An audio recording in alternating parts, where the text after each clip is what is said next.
Bueno, estamos Centro Espírita, cada sábado lo dedica a estudiar un libro de la doctrina del Consolador, la doctrina espírita. Entonces, estamos estudiando este libro que se llama Encuentro con la Paz y la Salud. Este libro es escrito por Divaldo Pereira Franco, todos conocidos por muchos de los presentes porque ha venido muchas veces a Colombia, también a nuestra querida Barranquilla, y el espíritu que muchas veces lo asiste en una cantidad de libros, el espíritu de Juana de Ángeles, esta trabajadora del Maestro Jesús, que ya sabemos estuvo con el Maestro Jesús en la época que él estuvo en la tierra, hizo su testimonio grande en las arenas de los circos de Roma, amarrada a un poste con su hijo, donde el soldado le decía que negara a Jesús para que se salvara ella y su hijo, y con el estilete profundo en su alma, en su corazón, el hijo que le decía: mami, niégalo porque yo quiero vivir, muchacho quizás de 15 años. Ella se acordó de Jesús, de su testimonio en la cruz, de María Santísima, el dolor que también vivió viendo a su hijo traspasado por una lanza, los clavos en su mano. Ella no negó a Jesús, y allí ha seguido muchas encarnaciones, las últimas como Sor Juana Inés de la Cruz, allá en México, una gran monja, escritora, y también era chef de cocina, dejó libros de la cocina. Y la última que conocemos, Juana de Ángeles, en el Brasil.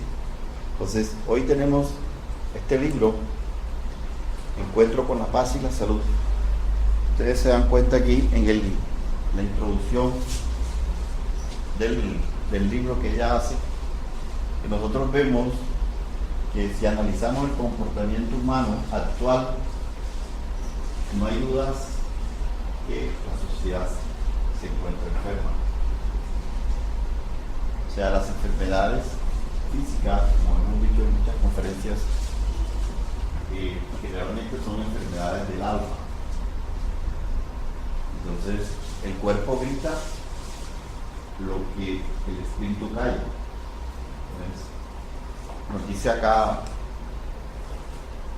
Juana que veamos cómo el mundo de violencia individual y colectiva, la agresividad, la perversidad, la obscenidad, actos criminales, se incumplen las leyes, aumenta el pánico en las personas, las masas anestesiadas por el sufrimiento han perdido la confianza en un futuro mejor, como así se está viendo.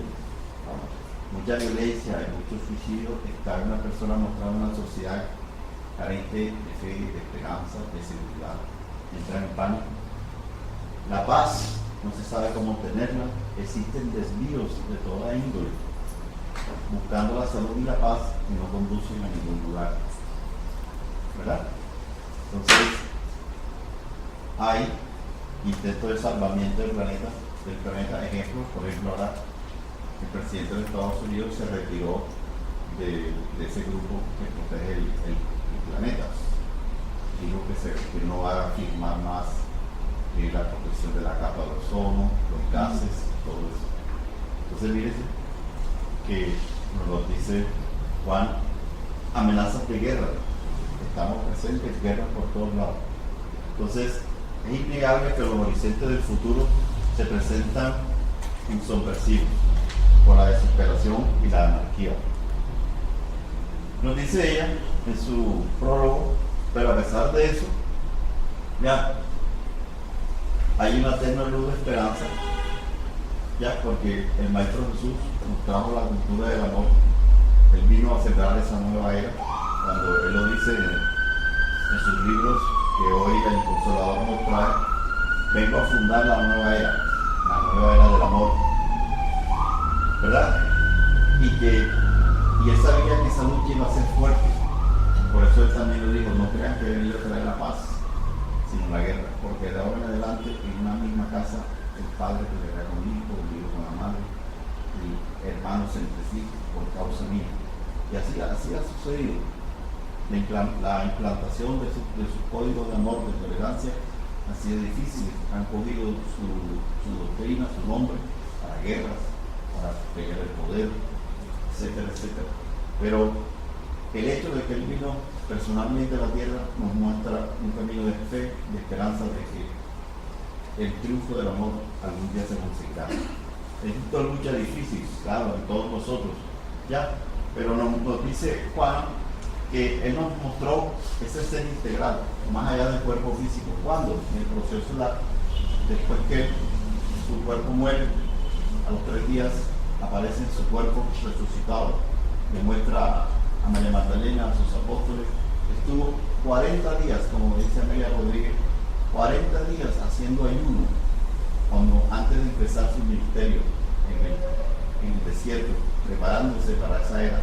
Y 40 días duró con nosotros también después que Él muere, mostrándonos que tenemos un ser integral, ya que tenemos un espíritu envuelto por ese periespíritu, como nos nombró Kardec, y que ese periespíritu nos trae el mensaje del espíritu al cuerpo físico. Entonces, esto es importante. Nosotros decimos cada día, sí, el espíritu, Dios, la inmortalidad, pero esas son frases que nosotros no nos las ponemos a examinar. Hay que profundizar en esos conceptos. El creador, esa fuerza inmanente del universo, el espíritu inmortal que somos todos. O sea, eso nos debe dar una fuerza grande a todos, saber de que la vida continúa de la muerte y que verdaderamente muchas veces la verdadera vida es esa, la vida en ese mundo invisible. Entonces nos toca en esta ocasión, este sábado, empezar un capítulo nuevo, y el capítulo se llama Trastornos mentales y obsesivos. Entonces, cogemos un poquito de los trastornos estos, uno de ellos, la esquizofrenia. Entonces, en este capítulo 6, en que nuestra querida Juana nos va, a través de los diferentes capítulos que muchos de ustedes han venido los sábados, ya hemos pasado títulos: experiencias humanas, evolución del pensamiento, crisis y turbulencia, las crisis sociales, la piedad, la autoconciencia, etcétera, etcétera. Tenemos hoy estos trastornos mentales. Entonces ella nos empieza a hacer como un pequeño recorderis muy sucinto, muy resumido, sobre la evolución última en cuanto a la psicología y psiquiatría que hoy, digamos, moderna, prima en los gabinetes médicos. Entonces ella nos menciona los principales psicólogos médicos que han trabajado sobre la psicología y que nos han dejado grandes aportes. Entonces acuérdense que ella tiene una colección grande de la psicología de la personalidad, viéndola a través de la psicología transpersonal. Entonces nos muestra aquí en este capítulo este gran médico que ustedes ven ahí, Philippe Pinel, que nació en 1745 y murió en 1826. Este es uno de los grandes médicos que también fue director de ese famoso hospital que incluso Nivaldo Pereira Franco siempre lo nombra en sus conferencias de psicología, el Hospital de la Salpêtrière. Más adelante hay una pequeña diapositiva mostrando ese Hospital de la Salpêtrière. Salpêtrière en Francia quiere decir sal de piedra. Entonces este doctor, las grandes cosas para mostrar de él, del doctor Pinel, es que fue el primer médico que liberó a los locos, entre comillas. O sea, todos los pacientes psiquiátricos antes de la existencia de este médico eran encerrados como locos, como digamos, estos psicópatas, como esos grandes criminales, en rejas, y muchas veces le ponían grilletes a las piernas, bolas, para que no pudieran caminar. Es decir, era una cuestión muy fea, incluso encadenada a las paredes. Ya, entonces todo eso, este doctor decía que podía recuperarse, ya, que podía hacerse un tratamiento moral. Entonces él comienza este trabajo, y ustedes ven ahí más o menos un dibujo del hospital en ese entonces, que era un hospital grande, se dividía en 3 niveles, y este doctor ya lo nombran en 1793, lo nombran director de ese manicomio de Bicêtre, que era una de las 3 zonas en que se dividía ese gran hospital de Salpêtrière. ¿Ya? Entonces, allí él comenzó ese tratamiento que lo había que él había traído del doctor Hussein, y él comenzó a reformar todo este tratamiento a los internos y ordenó quitar las cadenas, y como tal, pues tuvo, claro, adversos, tuvo resistencia, pero él al fin lo logró. Ya en 1795 lo logran poner médico jefe del hospital. Incluso afuera del hospital actualmente hay un busto que lo honra la existencia de él. Entonces, este doctor Pinel, él comienza con este gran ejemplo a liberar a los pacientes esquizofrénicos encarcelados, ¿ya?, que tenían muchas veces más de 10 años. Y este ejemplo lo sigue en Londres el doctor Tucker, y también en Roma el doctor Chiaruzzi. Entonces nos sigue hablando Juana. Como ya les dije, ella hace un resumen pequeño a mostrarnos ese deambular, ese viaje que hace la psicología moderna. Tenemos este gran médico, Paul-Pierre Broca, ya, también un médico francés que muere en 1820, nace en 1824 y muere en 1880. Era médico, era anatomista y era antropólogo. Entonces, él tenía un paciente llamado Le Borgne, y que nada más decía la palabra tan. Entonces, cuando ese paciente muere, él hace la autopsia y encuentra el daño. Ustedes se dan cuenta ahí en el cerebro, el área de Broca. Aquí el lóbulo frontal, ¿verdad?, el lóbulo parietal, el lóbulo temporal y el occipital. Entonces, cada hemisferio cerebral tiene cinco lóbulos. Hay un quinto lóbulo que se llama el lóbulo de la ínsula. Ínsula quiere decir isla, porque está acá metido detrás del lóbulo parietal. Pero nada más por afuera se ven 4 lóbulos. Entonces, esta área, el doctor Broca hizo muchas autopsias, no solamente en este paciente que yo digo, sino en muchos más. Y aquellos pacientes que tenían problemas para hablar, había un problema allí, muchas veces encontraba una hemorragia en ese tejido, un tumor. Y entonces este centro fue llamado el centro de Broca. ¿Ya? Y eso es la tercera circunvolución frontal.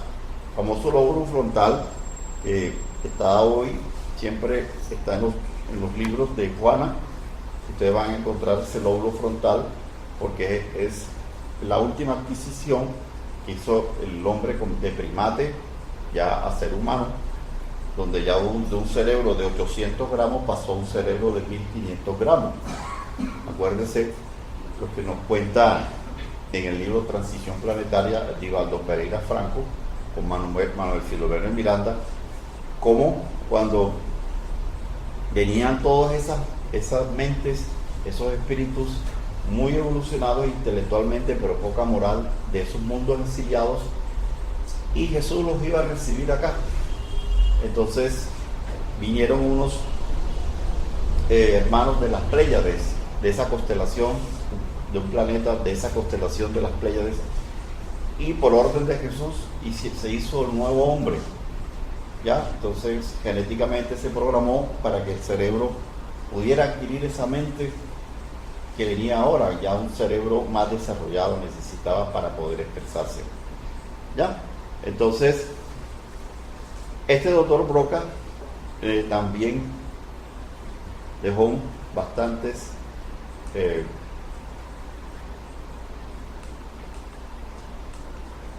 luego vino Jean-Martin Charcot. Este también fue un médico, también fue psicólogo, fue anatomista. Yo incluso tengo libros de él todavía vigentes de anatomía, los cortes de Charcot. ¿Ya? Incluso uno en la universidad, cuando yo hice la carrera, nosotros hicimos un año de anatomía.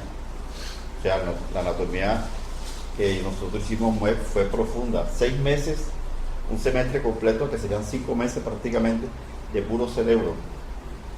Y yo me hice, en ese entonces se podía, yo fui al Calancala y me compré 4 cerebros. Y yo hacía esos cortes de Charcot con los libros que yo tenía, y eso los preguntaban. Y me acuerdo, el doctor Charcot, con este doctor Charcot, Freud estudió. Freud se vino de Viena a pasar con él 5 meses. Fue discípulo de él. Entonces, este doctor nace en París en 1825, es médico en 1853 y después, 9 años después, comienza a dirigir el hospital de Salpêtrière, la parte de neurología. ¿Ya? Entonces,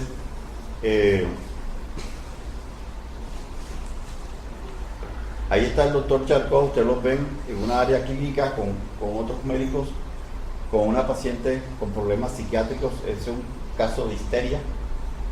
En ese entonces habían muchas enfermedades nerviosas que se catalogaban con el nombre de histeria, y en las mujeres histeria viene de hístero, en griego quiere decir útero.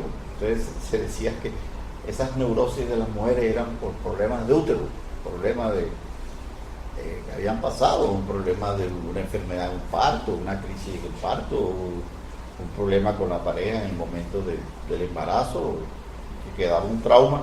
Entonces todo lo que querían era a eso, al problemas ginecológicos, problemas de sexualidad, y no era así, algunos, pero otros no, ¿entiendes? Pero quedó la histeria. Entonces, en ese entonces, imagínense, ahí lo dice, descargas eléctricas, ya electroshock a las mujeres, imagínense, duchas de agua fría, le metían tubos por el recto, a otras les extirpaban los ovarios. Hay un tratamiento para la histeria tan fuerte. Entonces, este doctor, él llega, había sido amigo de Mesmer, ¿recuerden? del que trabaja con los imanes, del magnetismo. Y entonces, Franz Mesmer.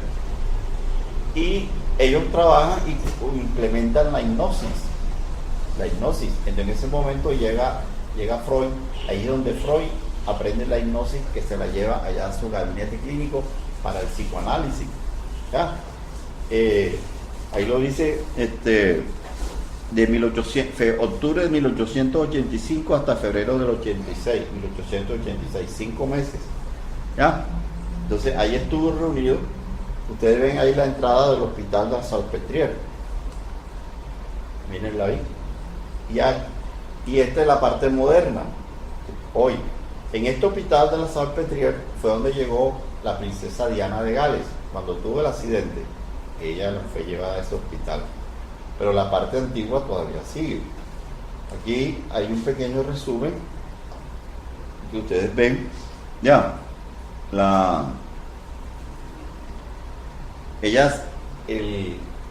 Ellos hacen un hospital, hacen como una parte para los pobres, como un hostal, una cosa donde recibir los pobres. Entonces después ellos, hay un sitio donde quemaban pólvora. Entonces en ese sitio donde quemaban pólvora, que había sal, la pólvora en ese entonces sal, azufre, entonces se llamaba, y la sal de piedra. Entonces ahí levantaron este hospital y por eso se llama Salpêtrière. Entonces Este centro médico es uno de los más reconocidos y tiene mucha historia, ¿verdad? Ustedes se dan cuenta, allí los médicos que han pasado por ahí, Charcot, Sigmund Freud, Babinski, doctor Babinski, en la neurología, muy famoso, ahí está el reflejo de Babinski. Cuando uno le hace al niño recién nacido, le hace así en la planta del pie y el niñito tiene que contraer los dedos. Ese es el reflejo de Babinski. Si el niño tiene algún problema neurológico, él hace así, en vez de hacerlo así, lo estira. Ahí pasó el doctor Felipe Pinel, que ya hablamos de él. Tiene Pierre Janet, los libros de Janet.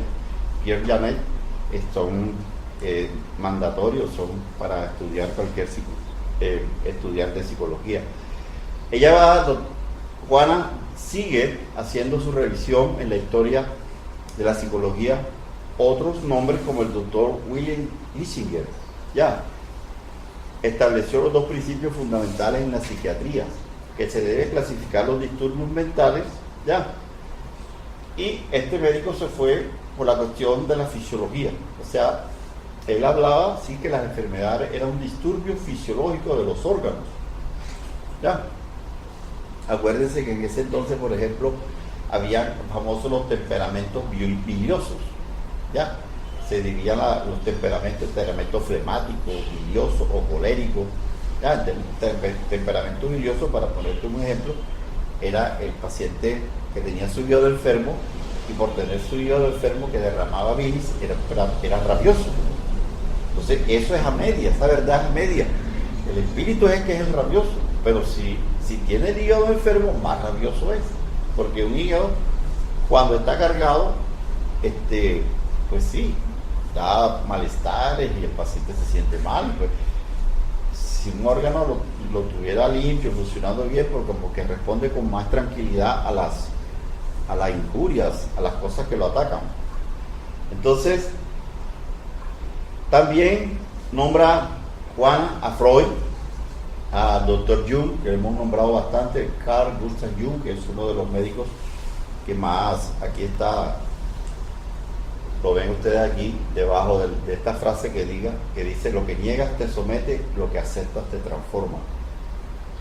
Entonces, el Dr. Jung, que es uno de los grandes pilares de la psicología transpersonal, en el cual Juana estudia sus libros y se basa muchas en sus libros, de toda su información psicológica se basa en los trabajos del Dr. Jung. El doctor Ernesto Adler también fue discípulo de Freud, ya, pero muchos se separan. Jung fue discípulo de Freud, Adler también, ya. El doctor Víctor Frank también nombra al doctor Adler, ya. Doctor Bleuler, ya. Entonces, doctor Bleuler, como vamos a ver más adelante, es el que cambia un poco la clasificación de la esquizofrenia, pero ha sido uno de los grandes hombres de la psicología, un psiquiatra y un eugenista suizo. Cuando se habla de eugenista, quiere decir que de aquellos hombres médicos que han trabajado por mejorar la raza, ya. Trabajó mucho en la comprensión de la enfermedad mental y él fue el que puso el nombre esquizofrenia. El doctor Kraepelin, como vamos a ver más adelante, fue uno de los que trabajó la esquizofrenia, pero él le llamaba demencia precoz. Y después vino este doctor Bleuler y le quitó demencia precoz y puso esquizofrenia. Aquí también está, Juana nos habla de este doctor que trabajó también, doctor británico, Hugh Jackson.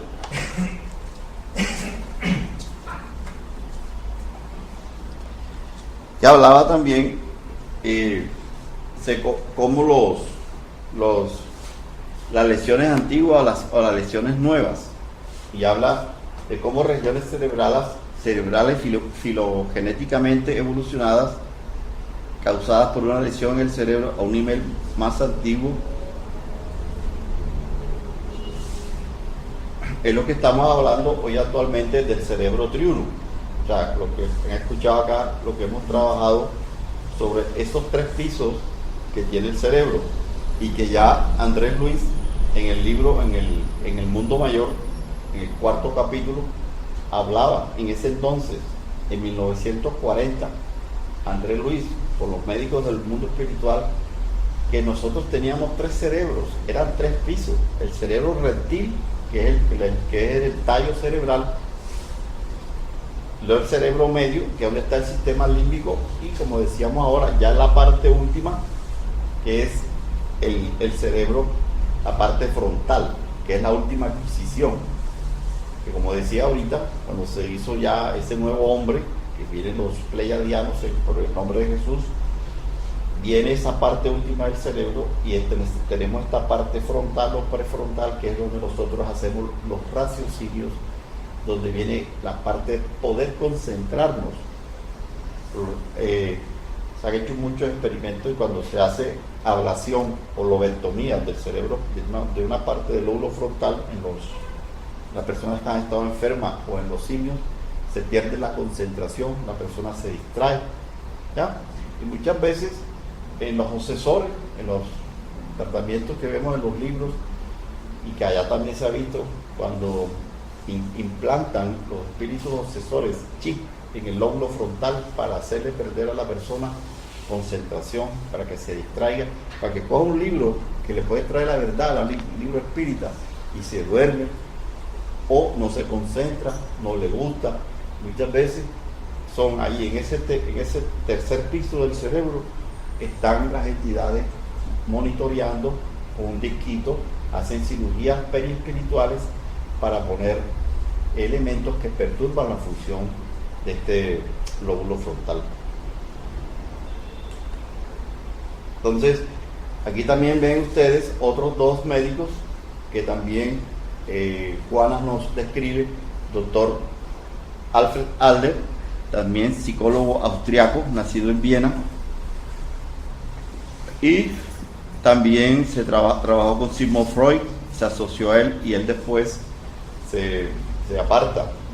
Ya, todos ellos se apartan de Freud, porque acuérdense que Freud se quedó allí trabajando esa parte sexual. Siempre él decía que toda la patología del hombre era la parte sexual, y no es así, ¿ya?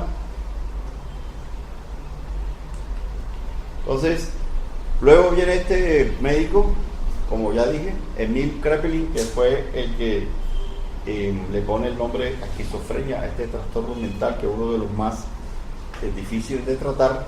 Y aquellos que se han visto la película Una mente brillante, es un paciente de esquizofrenia, y que La mente brillante es una película real, es de un premio Nobel, no me acuerdo el nombre de él, pero él logra vencer a los obsesores, por decirlo así. Y usted se da cuenta, cuando la película termina, los obsesores están por allá y él los despide así, y son los espíritus que han pasado toda la vida perturbándolo, metiéndole las ideas para que no triunfe, para que se vuelva loco. Pero él, a pesar de eso, superó todo eso. Entonces, este doctor Kraepelin fue uno de los grandes médicos, psicólogos, psiquiatras, que sostiene que todas las cosas del sistema nervioso, o sea, toda la patología mental se basa en el cerebro, ¿verdad? Como ustedes escuchaban antes se hablaba por ejemplo, del hígado. Hablaban mucha patología hepática, y clasificaban los temperamentos de acuerdo a la función del hígado, ya, la función linfática, a la flema, todas esas cuestiones. Pero él dijo que todo era una cuestión, un disturbio del encéfalo, del cerebro, que había que buscar las causas, que no había que irse por allá a otras partes. Entonces, fue un psiquiatra alemán, y fue fundador de la psiquiatría científica moderna. Tiene una cantidad de libros que todavía en las universidades se utilizan de investigación. Entonces ustedes se dan cuenta, distinguió claramente las psicosis exógenas y las endógenas, y las completó y las perfeccionó. En ese entonces ya se hablaban de las psicosis exógenas, que eran cuando hay un trauma. Entonces ya empezó en ese momento, ya él comenzó a mostrar que todo no era un mal funcionamiento de un órgano del cerebro, sino que podían haber traumas, o sea, trauma, cuando llamo trauma, elementos psíquicos violentos en la infancia o el transcurso de la vida que podían generar un conflicto más adelante. Ya, ese sería exógena. Y las endógenas es como cuando hay problemas infecciosos que pueden producir una meningitis, puede producir problemas serios en el funcionamiento del cerebro y producir una patología mental, ¿verdad? Por ejemplo, el SIDA, la tuberculosis, ya, el cáncer. Esas son las endógenas. Y este doctor Kraepelin, en la 6ª edición de su tratado de psiquiatría, propone concesiones que se impondrán a nivel mundial. Y mírense ustedes, allí ven, por ejemplo, locuras de agotamiento, locuras infecciosas, ¿ya? Por intoxicaciones. Por ejemplo, esa intoxicación que puede producir la burundanga, que puede producir un paciente en delirio, el borrachero, la burundanga que es la escopolamina. Entonces, también puede ser un problema de una locura por intoxicación. Las locuras tiroideas también. Hay pacientes cuando produce el hipertiroidismo, que los ojos saltones, el paciente puede también traer problemas de temblor, taquicardias, no controla su cuerpo y puede gritar, correr, sudar en las manos, tener síncope, todo eso. Las demencias paralíticas, ustedes ven ahí el quinto, demencia precoz. Esa es la que más adelante que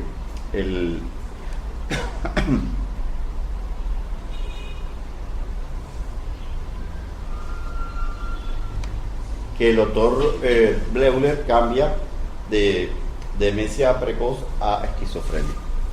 Entonces tenemos la locura por involución, tenemos la melancolía, la demencia senil, por ejemplo, que está hoy bastante por lo que llaman el Alzheimer. ¿Ya?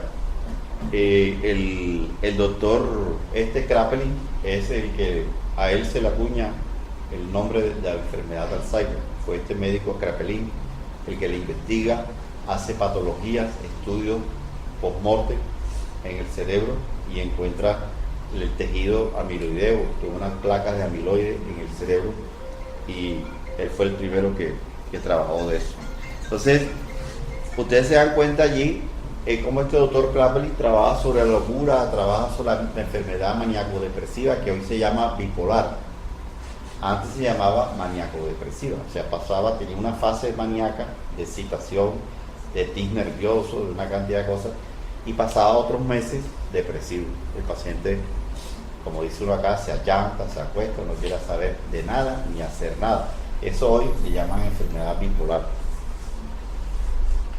Entonces, la esquizofrenia, nos habla acá nuestra querida Juana, y para terminar la charla vamos a leer, tengo aquí en la diapositiva este libro que también se los recomiendo.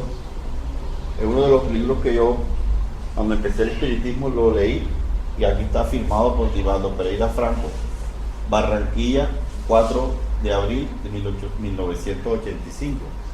Estaba yo empezando la doctrina espírita. Esto fue en un congreso que hubo acá en el Hotel Royal. Entonces, aquí este libro, Cadenas Rotas, es un libro de patología mental obsesora.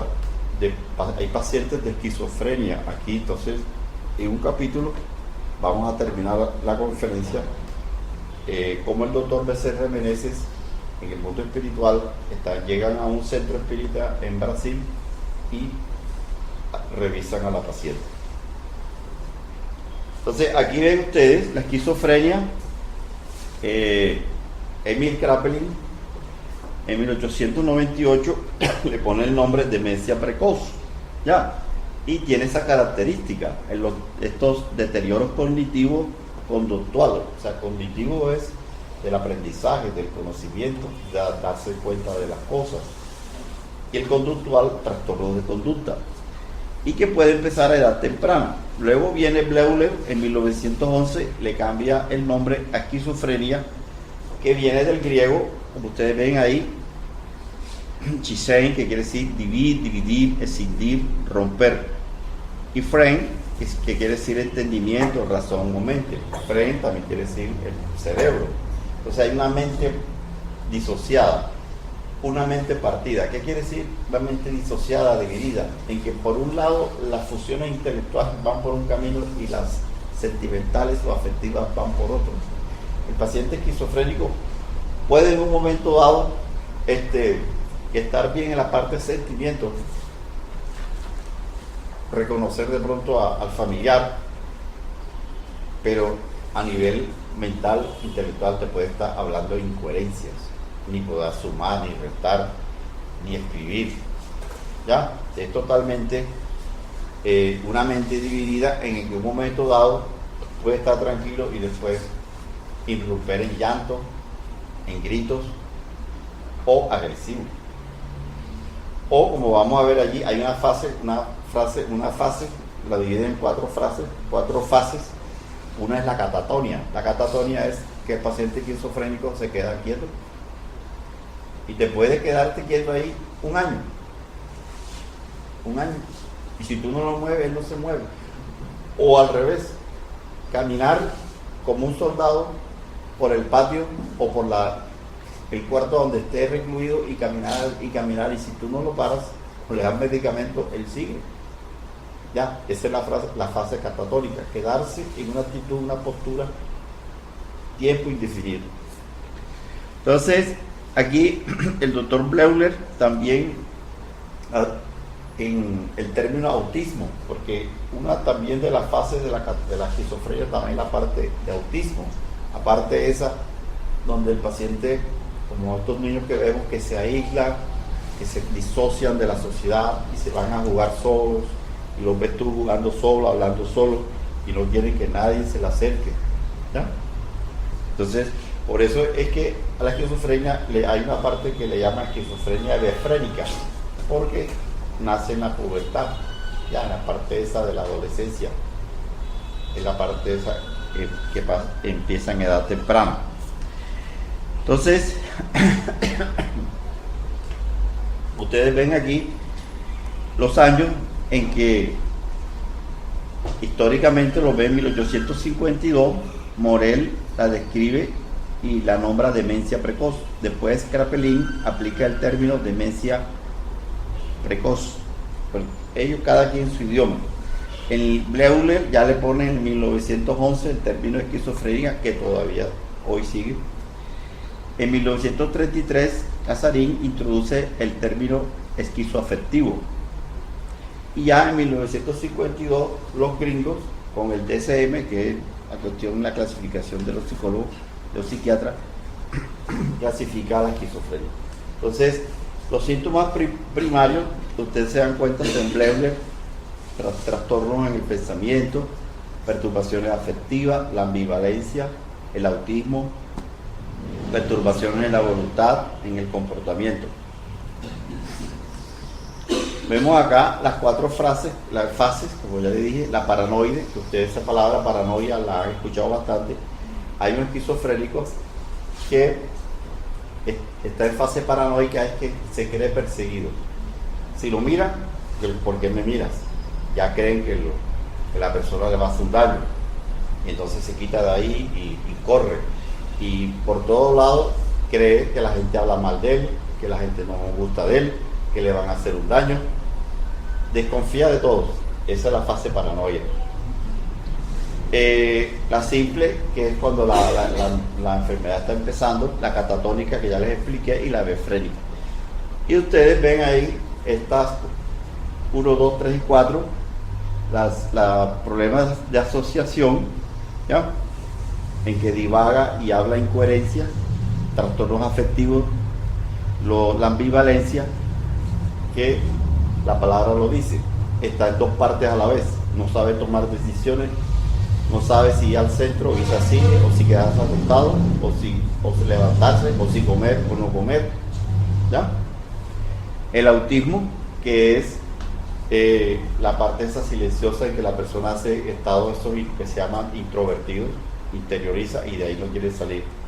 Entonces aquí nos habla ya Juana, la esquizofrenia es considerada un disturbio que engloba varias formas de clínicas de psicopatía y distonías mentales, y predomina la disociación y falta de sintonía de las funciones psíquicas, de lo que deriva la fragmentación de la personalidad y la pérdida del contacto con la realidad.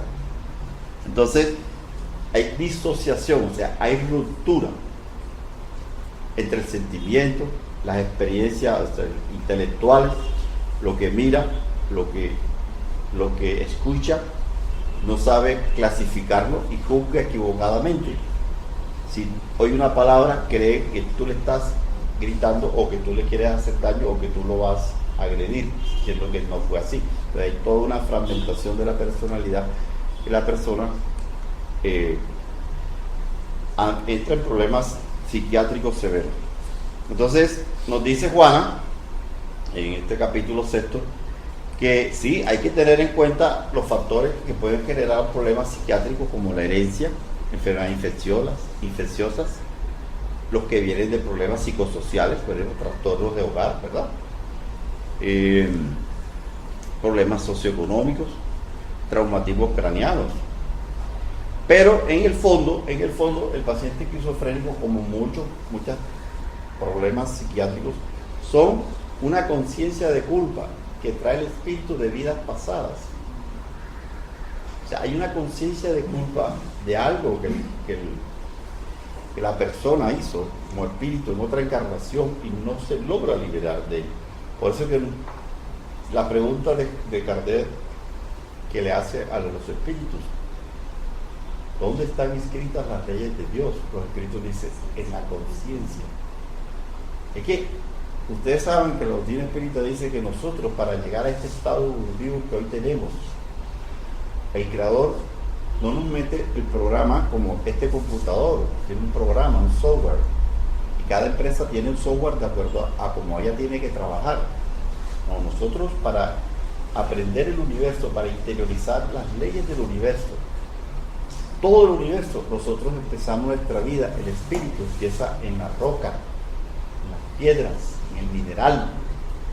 Hemos pasado por toda esa evolución de los minerales, e incluido el diamante, el cuarzo, una energía allí dormida, pasar después al vegetal, después al animal, y luego ya la forma humana, y de ahí de la forma humana, imagínense, empezar la evolución, esas razas primarias, y así seguir sucesivamente, pasar a un planeta de mayor evolución, y así sucesivamente, hasta que lleguemos a ser ángeles. Entonces, nosotros traemos las leyes de Dios inscritas en nuestra conciencia, y ese es el principal juez de nosotros. Nosotros podemos burlar las leyes de Dios porque anda en una conciencia dormida, matar, hacer lo que sea, pero en algún momento ese espíritu despierta y se da cuenta de todo el daño que hizo. ¿Por qué? ¿Quién lo hace despertar? El sufrimiento, el dolor, la locura, separado del Creador, separado de sus seres familiares. Esa es la conciencia de culpa que está en nuestra mente, en nuestro corazón, en esas leyes de Dios escritas. Por eso, esta alineación de la esquizofrenia se puede presentar en cualquier periodo de la existencia física, ahí como la parte befrénica, que es la parte de la adolescencia, los conflictos íntimos que lo pueden llevar a delirios, a hacer agresividad. Hay muchos estados terroríficos, de miedo, de pánico. En esos momentos de pánico y de miedo, de terror, es cuando agrede. Acuérdense que todos estos procesos siempre van a haber obsesores. Entonces, aquí, como decíamos, hay una ruptura entre los sentimientos y la inteligencia. Entonces, las relaciones afectivas se llevan mal, ¿ya? Entonces, aquí nos dice Juana, causa conflictos psicológicos no resueltos, pueden haber secuelas de enfermedades infecciosas, Pero cualquiera que sea la hipótesis en la cual se examine, nosotros vamos a ver siempre en el fondo las culpas del pasado. ¿Ya? Entonces, está esa culpa, ese karma, por decirlo así, esa ley de acción y reacción, y ese espíritu va a reencarnar en la familia que le va a dar los moldes biológicos para que esa enfermedad se exprese en X tiempo. Entonces, ya para terminar, vamos a ver del libro Cadenas Rotas. Si se lee allá, ustedes se dan cuenta aquí como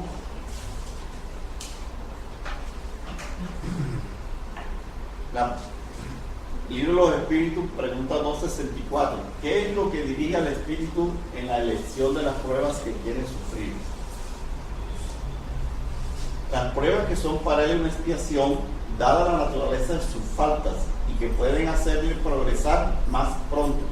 Los unos pueden imponerse una vida de miseria y de privaciones para probar, soportarlas con valor. Otros quieren probarse con las tentaciones de la fortuna y el poder, mucho más peligrosos, porque el poder y la fortuna siempre dice que es más resbaladiza que la pobreza. Félix lo decía ahorita. Entonces aquí el doctor Becerra va a un centro espírita de Río de Janeiro y entonces llegan allá.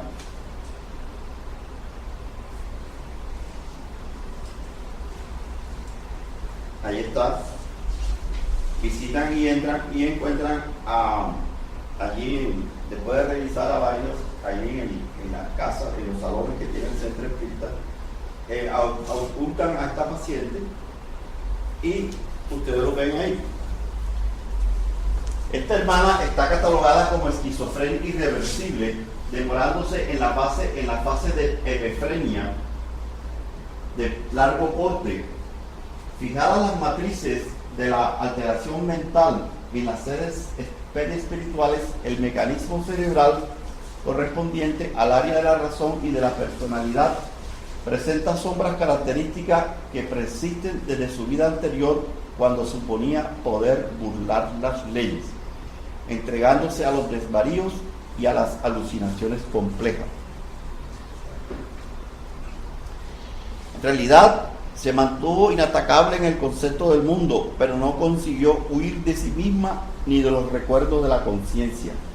Cuando despierta, lesionando los centros correspondientes a la lucidez y al equilibrio que produjeron en las sedes sutiles plasmadoras del campo de la forma los desajustes que ahora la encinan.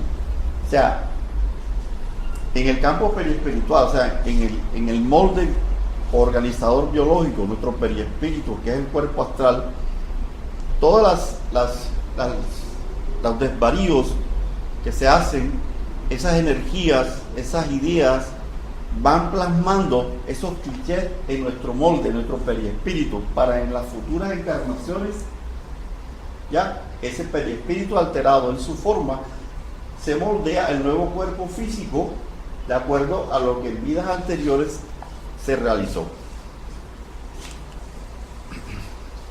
Entonces, ven aquí, no consiguió ver de sí misma ni de los recuerdos de la conciencia al despertar, lesionando los centros correspondientes a la lucidez y al equilibrio.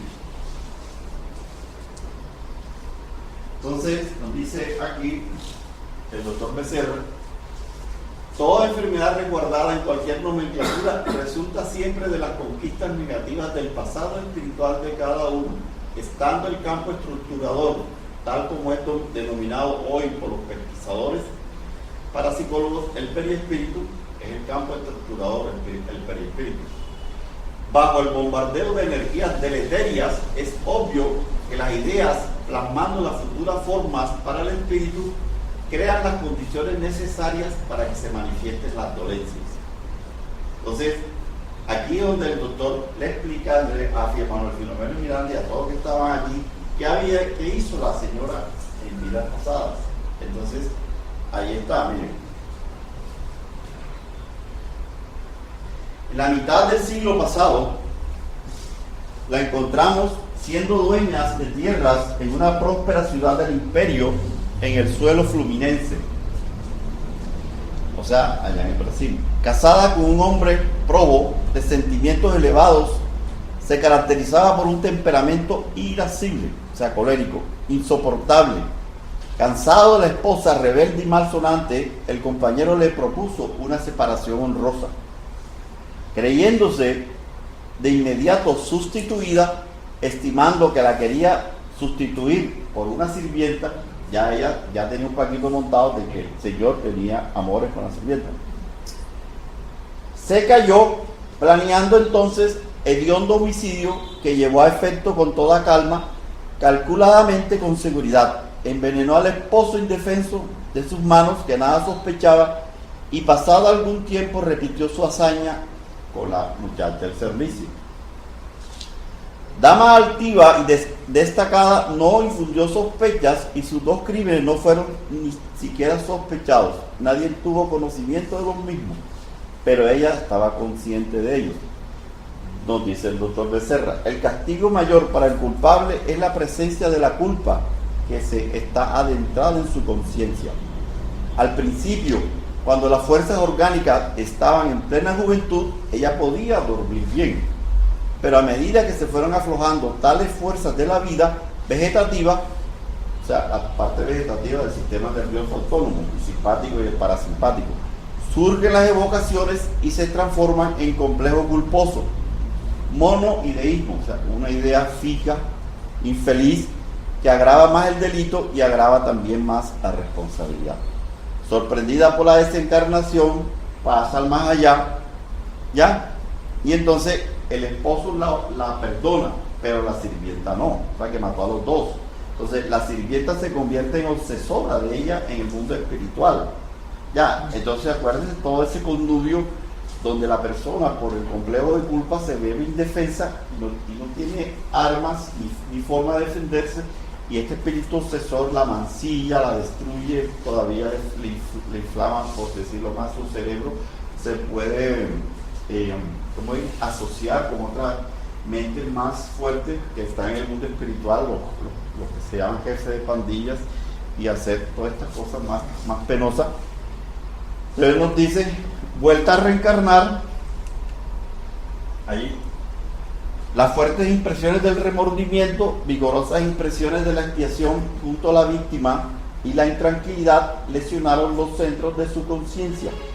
Entonces ella reencarna, y cuando llega el momento en que ella hace el crimen, que fue a los 30 años, ahí empezó la enfermedad. Y allí, durante todo ese tiempo, la obsesora, acuérdense el mensaje del Evangelio: reconcíliate con tu adversario ahora que lo tengas al frente, no sea que después se han llevado y de ahí no saldrá hasta.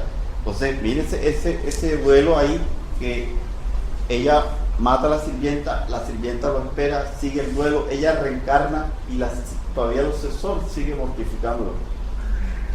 Entonces, seleccionan los centros de su conciencia, trayendo como resultado la enfermedad que ahora padece.